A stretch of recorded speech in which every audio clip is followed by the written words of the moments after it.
Assalamualaikum warahmatullahi wabarakatuh.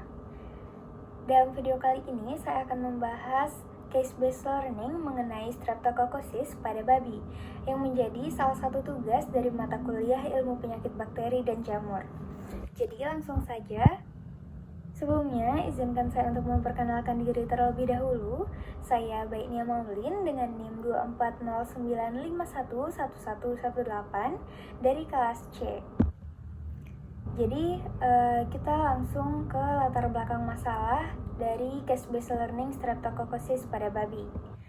Kasus meningitis akibat Streptococcus pada babi di Bali sempat menimbulkan keresahan di kalangan masyarakat.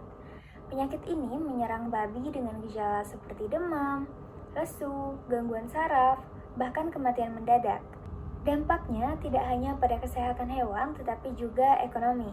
Peternak dan pedagang babi mengalami kerugian yang besar akibat penurunan penjualan dan meningkatnya biaya pengobatan. Banyak sekali masyarakat yang takut untuk mengonsumsi daging babi karena khawatir terinfeksi, meskipun sebenarnya tidak semua babi terjangkit. Akibatnya, para peternak dan pedagang itu mengalami penurunan pendapatan yang signifikan. Selanjutnya, permasalahan yang ditimbulkan berdasarkan pemeriksaan awal oleh dokter hewan, gejala yang muncul pada babi seperti demam, lesu, kehilangan keseimbangan, dan kematian mendadak itu diduga sebagai kasus Streptococcus. Kasus ini tentu saja menimbulkan beberapa permasalahan utama seperti yang pertama itu ada risiko zoonosis yang tinggi di mana penyakit ini dapat menular ke manusia, terutama pekerja yang kontak langsung dengan babi atau daging mentah. Kedua, kurangnya kesadaran peternak mengenai biosecurity dan pentingnya deteksi dini penyakit. Ketiga, kepanikan masyarakat yang menyebabkan penurunan konsumsi dan penjualan daging babi. Keempat, kerugian ekonomi bagi peternak dan pedagang akibat berkurangnya kepercayaan konsumen. Selanjutnya, kita akan masuk ke pembahasan mengenai apa itu Streptococcus. Jadi, Streptococcus adalah bakteri gram positif yang berbentuk kokus yang biasanya tersusun berantai pendek. Bakteri ini merupakan agen penyebab utama dari Streptococcus pada babi, tetapi juga dapat menginfeksi hewan lain seperti anjing, kuda, bahkan manusia, sehingga dia bersifat zoonotik. Pada babi, Streptococcus seringkali hidup secara alami di saluran pernapasan atas, terutama di tonsil dan rongga hidung, tanpa menimbulkan gejala. Namun, ketika hewan mengalami stres, infeksi sekunder, atau kondisi lingkungan yang buruk, bakteri ini dapat menjadi patogen dan menyebabkan penyakit serius seperti meningitis, pneumonia, dan septikemia. Kemampuan Streptococcus untuk bertahan itu disebabkan oleh dinding selnya yang tebal yang kaya akan peptidoglikan, serta adanya kapsul polisakarida yang melindunginya dari fagositosis. Selain itu, bakteri ini mampu membentuk biofilm dan bertahan di lingkungan yang lembab, sehingga sangat sulit untuk dieliminasi tanpa biosecurity yang ketat. Selanjutnya, ada penularan Streptococcus pada babi.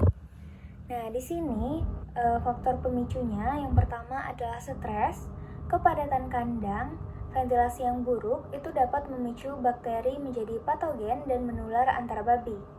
Kedua, adanya kontak langsung antara babi seperti saliva, droplet, eksudat luka, atau udara dengan droplet atau pernapasan itu dapat menjadi rute penularan antar babi.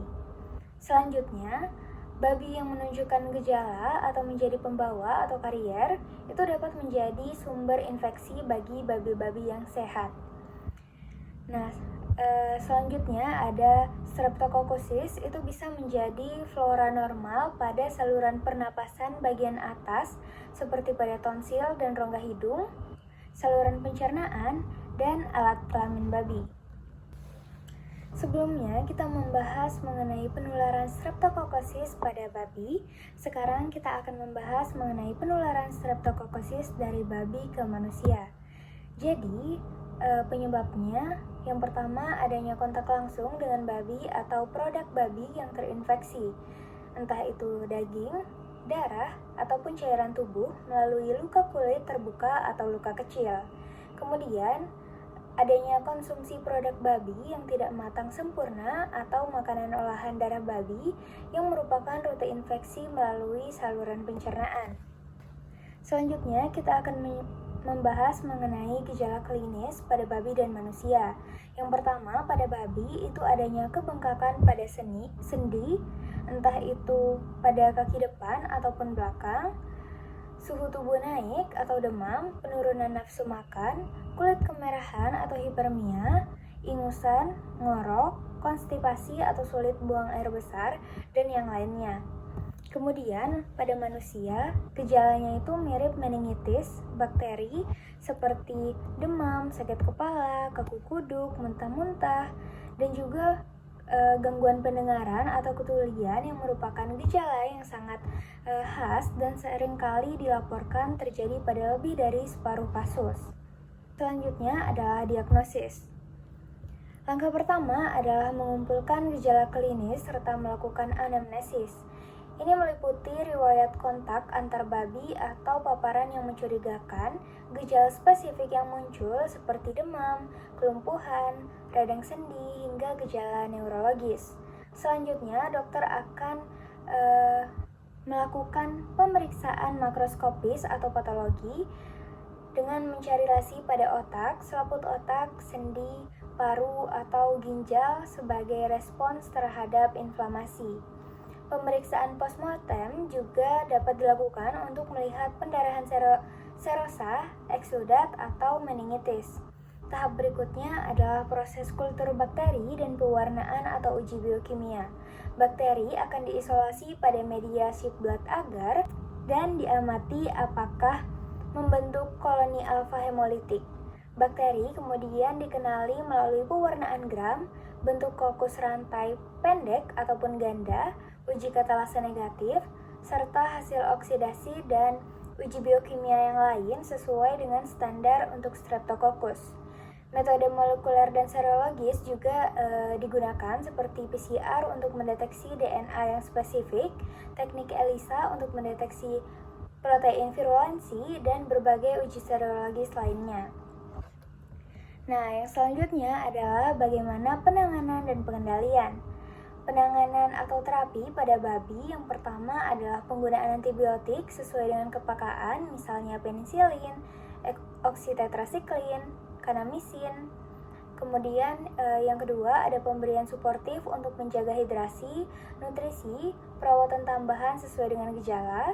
Kemudian ada isolasi babi yang sakit agar tidak menular ke babi sehat. Pengendalian yang bisa dilakukan yang pertama adalah biosecurity ketat seperti pembersihan, disinfeksi rutin, kontrol lalu lintas hewan, dan yang lainnya. Kemudian ada pemisahan antara babi yang sehat dengan yang sakit, pengawasan di rumah potong hewan, edukasi peternak dan pekerja yang ada di RPH, dan pemasakan daging secara sempurna. Selanjutnya, di sini kita akan membahas mengenai dampak apa saja yang ditimbulkan dari penyakit ini. Tidak hanya pada sektor kesehatan hewan, namun juga terdapat dampak pada peternakan dan ekonomi, seperti kematian babi akut atau kerugian produktivitas, yang mana pertumbuhan melambat dan penurunan nafsu makan. Kemudian, babi yang selamat itu mengalami cacat permanen, baik kelumpuhan, kerusakan sendi, dan yang lainnya. Selanjutnya, ada biaya pengobatan dan perawatan meningkat, hilangnya pasar konsumen, serta ketakutan masyarakat. Selanjutnya, ada dampak dari sektor kesehatan manusia, yang mana kasus meningitis zoonotik yang bisa menyebabkan morbiditas tinggi, misalnya ketulian permanen dan kematian, biaya medis yang tinggi, rehabilitasi jangka panjang, terutama untuk kerusakan saraf, dan yang terakhir itu ada dampak pada sistem ketahanan pangan dan sosial, yang mana ini mengakibatkan ketidakstabilan pasokan daging babi lokal, kerugian sosial ekonomi bagi peternak dan pedagang daging babi, rendahnya kepercayaan konsumen terhadap produk ternak, kebutuhan koordinasi lintas sektor antara kesehatan hewan, kesehatan masyarakat, dan juga lingkungan. Nah, yang terakhir adalah kesimpulan. Jadi, dari kasus ini dapat disimpulkan bahwa Streptococcus merupakan bakteri penting pada babi yang dapat menular ke manusia. Penyakit ini menimbulkan kerugian besar bagi peternak dan beresiko bagi kesehatan masyarakat. Pencegahannya bisa melalui biosecurity, edukasi, dan juga pengolahan daging yang benar yang menjadi kunci utama dalam mengendalikan penyebarannya. Baik, sekian dari saya. Saya ucapkan terima kasih dan saya tutup dengan wassalamualaikum warahmatullahi wabarakatuh.